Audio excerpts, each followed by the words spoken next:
আমাদের গল্প আপনাদের ভালো লেগে থাকলে আমাদের ইউটিউব চ্যানেলটিকে সাবস্ক্রাইব করবেন এবং সবার প্রথমে নতুন ভিডিওর আপডেট পেতে বেল আইকনটিকে ক্লিক করতে ভুলবেন না। অবিনাশ আর সন্ধ্যার পরিচয় কলেজের এর ফার্স্ট ইয়ারে হয়েছিল। 1 বছর যেতে না যেতেই অবিনাশ সন্ধ্যাকে প্রপোজ করে বসল। দুজনেই একে অপরকে ভীষণ ভালোবাসত। ওরা দুজনে কলেজের এর পড়াশুনো শেষ করার পর আর দেরি না করে বিয়ে করে ফেলল। আর সেই দিনই ছিল ওই দুজনের বিবাহের প্রথম রাত। সন্ধ্যা সেজেগুজে বিছানার ওপর বসেছিল, কিন্তু সন্ধ্যাকে দেখে কেমন চিন্তিত মনে হচ্ছিল। এটাই ভাবছিল যে কখন অবিনাশ আসবে আর ওর ঘোমটাটা উঠাবে। যেই সন্ধ্যা দরজা খোলার শব্দ শুনতে পেল, তখনই সন্ধ্যা বুঝতে পারল যে ঘরের ভেতরে অবিনাশী প্রবেশ করেছে। সন্ধ্যা কিন্তু তখনও ঘোমটা পরেই বিছানার ওপর বসেছিল। তখনই সন্ধ্যা শুনতে পেল দ্রুত পায়ে হাঁটার শব্দ। তারপর কিছু সেকেন্ডের মধ্যেই সন্ধ্যা অনুভব করল কে যেন তার কাছে এসে তার কাঁধের ওপর হাত রাখল।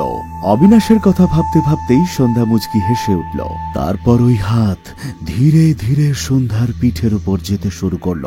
যেই সন্ধ্যা ঘুরে তাকাতে যাবে, তখনই সেই হাত সন্ধ্যার শরীর থেকে সরে গেল। কি ব্যাপার, আজকে এত সাইলেন্ট তুমি? আমি তো তোমার কথারই অপেক্ষা করছি, কিন্তু তুমি তো কোনো কথাই বলছো না। এটুকু বলার পরেই সন্ধ্যা উত্তর পাওয়ার জন্য চুপ করে গেল।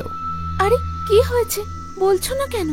এত কিছু বলার পরেও যখন উত্তর পেল না, তখন সন্ধ্যা নিজের থেকেই ওর ঘোমটা সরিয়ে নিল। আর যেই ও তাকালো, দেখলো যে ওই গোটা ঘরের সন্ধ্যা একা রয়েছে, আর ঘরের দরজাটাও পুরোপুরি বন্ধ। এসব দেখেও অবাক হয়ে গেল। এটা কি করে হতে পারে? তৎক্ষণাৎই দরজাটা খুলে গেল আর অবিনাশ ভেতরে প্রবেশ করলো এবং বলল, আরে তুমি তো আরাম করে দাঁড়িয়ে আছো দেখছি। আমি তো ভাবছিলাম তুমি ঘোমটা পরে ফুলশয্যার বিছানায় বসে থাকবে। অবিনাশ, তুমি এর আগেও ঘরে ঢুকেছিলে নাকি? এসব তুমি কি বলছো? দেখলেই তো আমি তোমার সামনেই ঘরে ঢুকলাম। এসব শোনার পরে সন্ধ্যার মনের আতঙ্ক যেন আরো বেড়ে গেল। সন্ধ্যা আরো কিছু ভাবতে যাবে তার আগেই অবিনাশ সন্ধ্যার কাছে চলে আসে এবং সন্ধ্যাকে জড়িয়ে ধরে।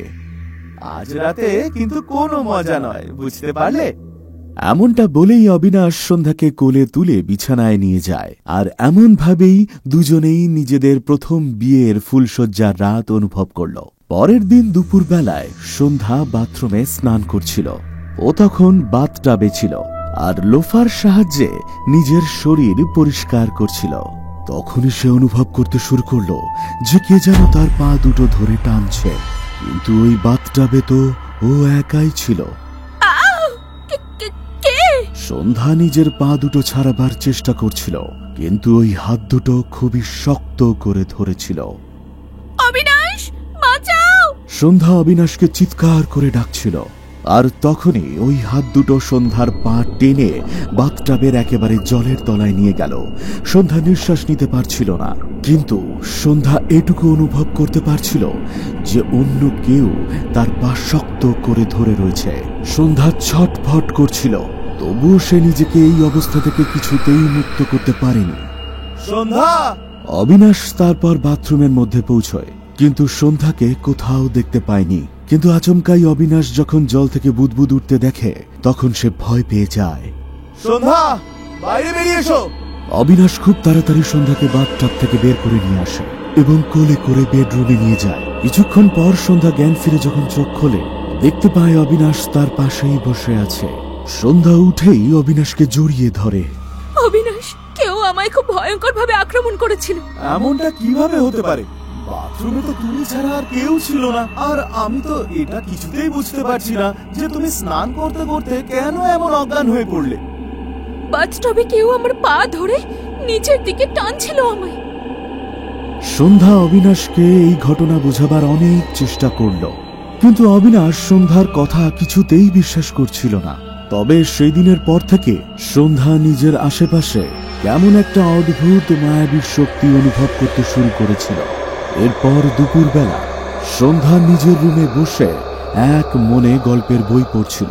তখনই অনুভব করে যে কেউ হয়তো তার পেছনে দাঁড়িয়ে আছে, কিন্তু সন্ধ্যা আতঙ্কে পেছনে ফিরে তাকাতেও পারছিল না। তারপর সন্ধ্যা অনুভব করলো কে যেন কানে ফিসফিস করে কিছু বলছে। আমার মা আমায় এসে টেনে নিয়েছিল।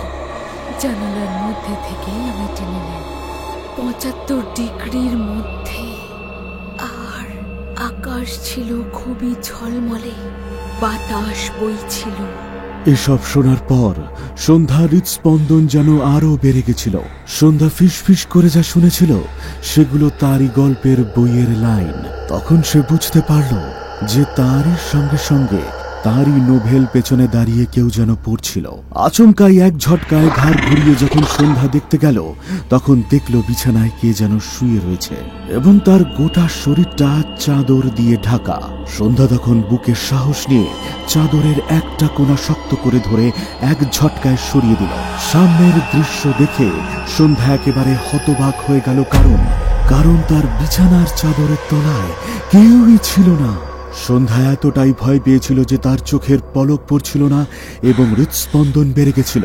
নিজেকে সামলানোর আগেই সে দেখতে পেল চাদরটা আচমকাই বিছানার উপরে উঠে গেল একাই। বিছানাটা দেখে যেন মনে হচ্ছিল কেউ চাদর মুড়ি দিয়ে বিছানার উপর শুয়ে রয়েছে। অবিনাশ! সন্ধ্যা অবিনাশের নাম চিৎকার করতে করতে ঘরের বাইরে বেরিয়ে এসেছিল। দেখলো ডাইনিং রুমের সোফার উপরে অবিনাশের বোন বসে রয়েছে। কি হয়েছে বৌদি তোমার? দাদা তো অফিসে আছে, এইভাবে কেন ডাকছো দাদাকে? সন্ধ্যা তখন লম্বা লম্বা নিঃশ্বাস নিচ্ছিল এবং ভয় বলে উঠল, আমার রুমে কেউ রয়েছে, পেটে চাদর মুড়ে শুয়ে আছে।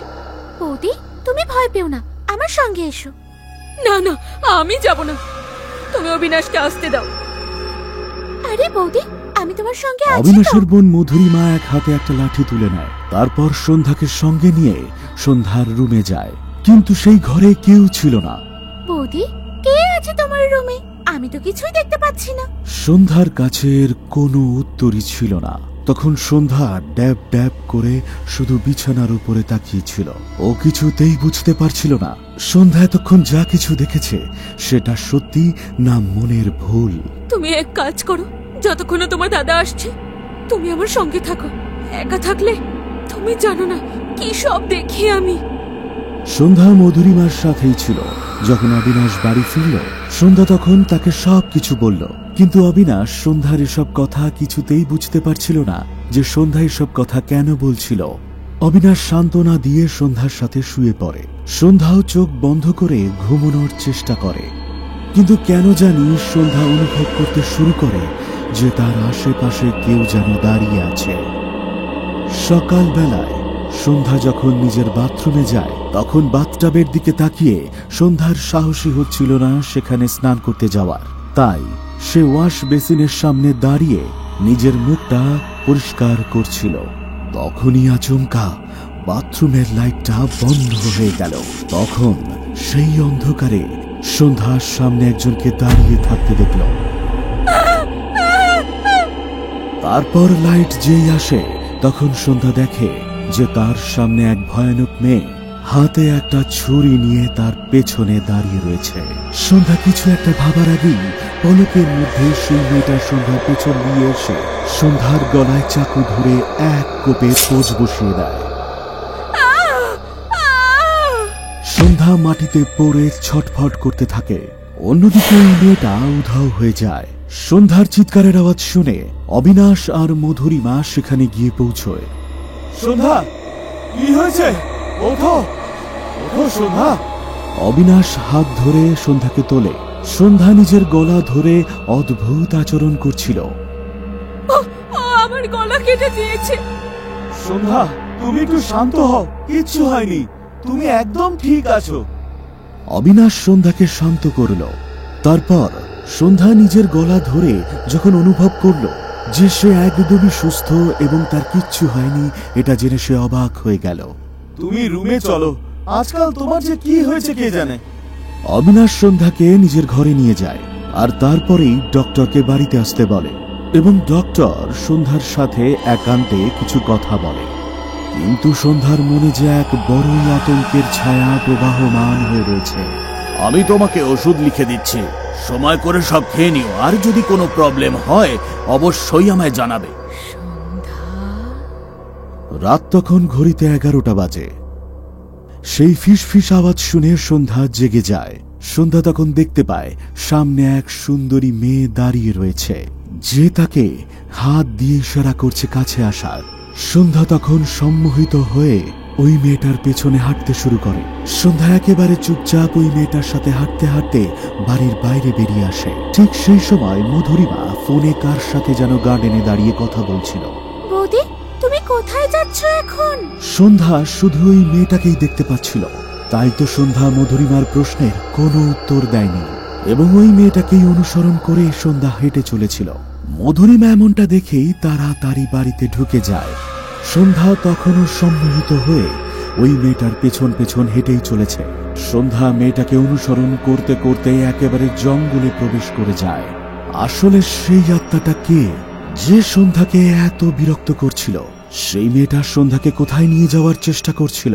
তাহলে সন্ধ্যার কি সেই রাতটাই জীবনের শেষ রাত, নাকি অন্য কিছু রোমহর্ষক কোনো কাহিনীর ঘটনা উজ্জীবিত হতে চলেছে? এই সব প্রশ্নের উত্তর পাওয়ার জন্য এই রোমাঞ্চকর রোমহর্ষক গল্পের দ্বিতীয় ভাগ দেখতে ভুলবেন। আমাদের গল্প আপনাদের ভালো লেগে থাকলে আমাদের ইউটিউব চ্যানেলটিকে সাবস্ক্রাইব করবেন এবং সবার প্রথমে নতুন ভিডিওর আপডেট পেতে বেল আইকনটিকে ক্লিক করতে ভুলবেন না।